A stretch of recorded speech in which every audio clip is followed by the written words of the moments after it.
4 roues, un moteur, nous voilà libres d'aller où nous voulons, plus vite et plus loin que n'importe quelle diligence à chevaux. La voiture a 100 ans à peine, mais cela fait longtemps qu'elle est devenue un véritable mythe de notre société de consommation. Dès 1900, elle possède déjà tous les éléments de base d'une automobile moderne, et avant tout, le moteur à explosion qui connaît une carrière fabuleuse. Dès le début du siècle, l'Américain Henry Ford comprend que l'automobile est destinée à devenir une énorme branche industrielle prospère et stratégique. Aujourd'hui, la voiture envahit notre monde. Malgré les embouteillages et la pollution, nous l'avons dans la peau, cette bonne vieille bagnole, et nous ne sommes pas prêts à faire marche arrière. Mais au fait, qui est donc le génial inventeur de cet engin à moteur? Il y a plusieurs réponses possibles, vous allez le voir. Alors, attachez vos ceintures et en route pour la trépidante histoire de l'automobile. Une voiture, c'est essentiellement un châssis avec des roues propulsées par un moteur. Le chariot roulant, on le connaît depuis très longtemps. Dès la haute antiquité, nos ancêtres utilisaient la roue. Les premiers véhicules étaient tirés par des bœufs, des chevaux ou bien des esclaves. Pendant longtemps, l'énergie musculaire a été leur seule force motrice. Les premiers moteurs dignes de ce nom apparaissent au XVIIe siècle quand le français Denis Papin parvient à fabriquer une machine à vapeur. En 1770, l'ingénieur français Nicolas Cugnot installe un chaudron sur un chariot dans le but de le faire avancer grâce à l'énergie de la vapeur. C'est le célèbre fardier de Cugnot, premier véhicule à moteur de tous les temps. La vapeur pousse alternativement 2 pistons. Ils actionnent les manivelles qui entraînent les roues. Mais ce char à feu se traîne à moins de 10 km/h pendant un quart d'heure à peine. Il ne dépasse pas le stade du prototype. Peu à peu, le véhicule à vapeur s'améliore, mais il n'intéresse pas les industriels. On se méfie de cette voiture sans cheval, bruyante et fumante. Les Anglais instaurent même la loi du red flag qui exige qu'un piéton munis d'un drapeau rouge ouvre la marche devant tout véhicule à vapeur. En France, on se lance avec plus d'audace. On y croit, ces automobiles. Amédée Bollé construit l'Obéissante, un autobus à vapeur à 12 places. En 1873, il couvre 230 km en 18 heures, soit une vitesse moyenne de 13 km/h. Mais les automobiles à vapeur ne sont pas les seuls en piste. Le moteur électrique se taille aussi un joli succès. En 1881, le physicien français Gustave Couvé fabrique le premier véhicule électrique. C'est un tricycle. Il comporte un moteur sur chaque roue arrière. Alors, l'automobile va-t-elle choisir la vapeur ou l'électricité? Ni l'une ni l'autre. Un autre concurrent va leur griller la politesse. Il s'agit du moteur à combustion interne, que l'on appelle aussi moteur à explosion. Les premières tentatives datent du XVIIe siècle. Au XVIIIe, plusieurs moteurs à explosion connaissent un bon succès dans l'industrie. Le moteur à gaz de ville du Belge Étienne Lenoir, mais surtout le moteur à explosion de l'Allemand Nikolaus Otto. Cette machine est l'ancêtre de tous les moteurs à essence que nous connaissons aujourd'hui. On les appelle moteurs à 4 temps parce qu'ils parcourent un cycle décomposé en 4 étapes. Premier temps, l'admission. La soupape d'échappement se ferme pendant que la soupape d'admission s'ouvre pour laisser entrer un mélange gazeux de carburant et d'air. Le carburant est un produit combustible. On peut employer du gaz, de l'alcool, du pétrole et ses dérivés comme l'essence. Le piston, qui est en train de descendre, aspire ce mélange combustible dans le cylindre. Deuxième temps, la compression. Les 2 soupapes sont fermées et le piston remonte. Il comprime le mélange combustible. Troisième temps, l'explosion détente. La bougie, alimentée par un courant haute tension, produit une étincelle électrique qui provoque la combustion du mélange. En s'échauffant, les gaz se détendent fortement et repoussent le piston vers le bas. Quatrième temps, l'échappement.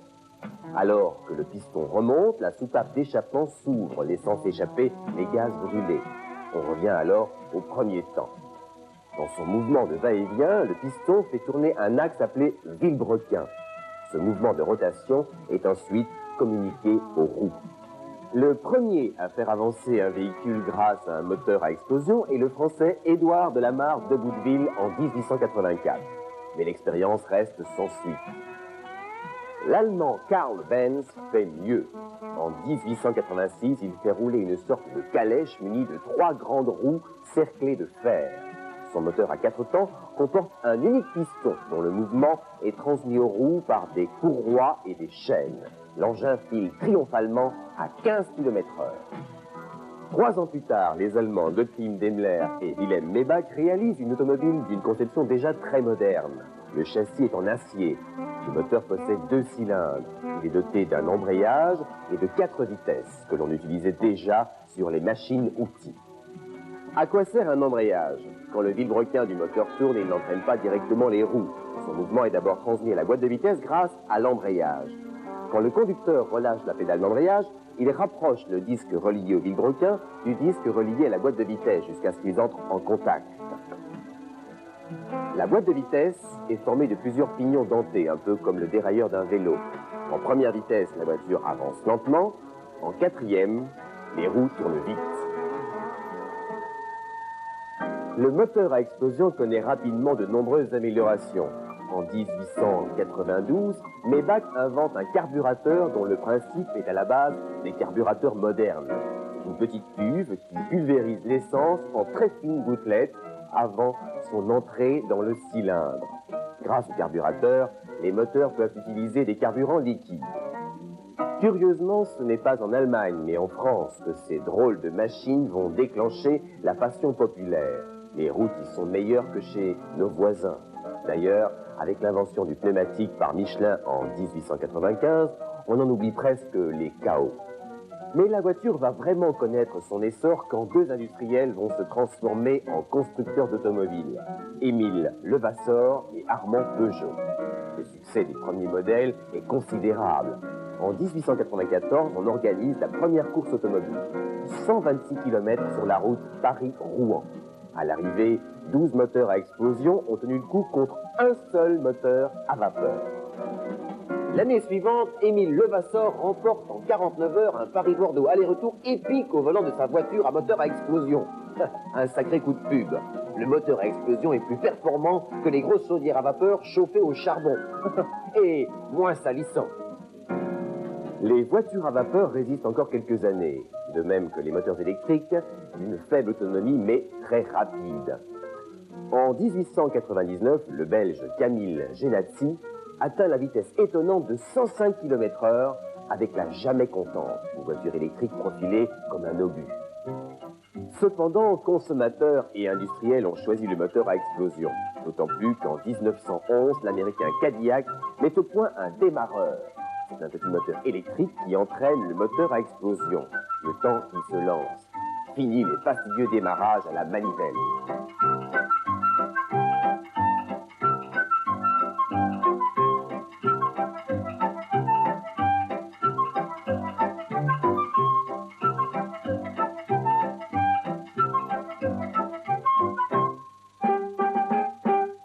Les premiers moteurs à explosion ne sont pas puissants.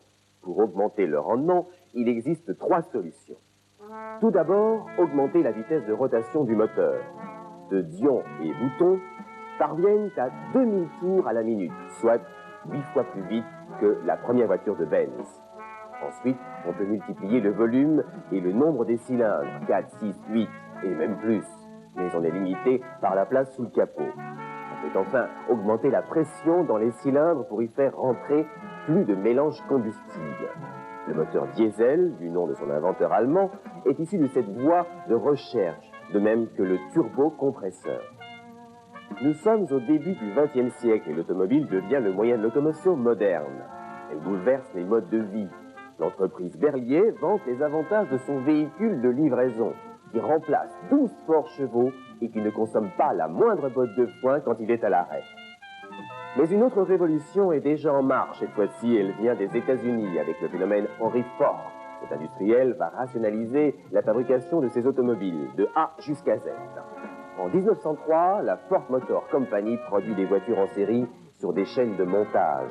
Il n'existe qu'un seul modèle, c'est la fameuse Ford T. Simple, robuste et bon marché.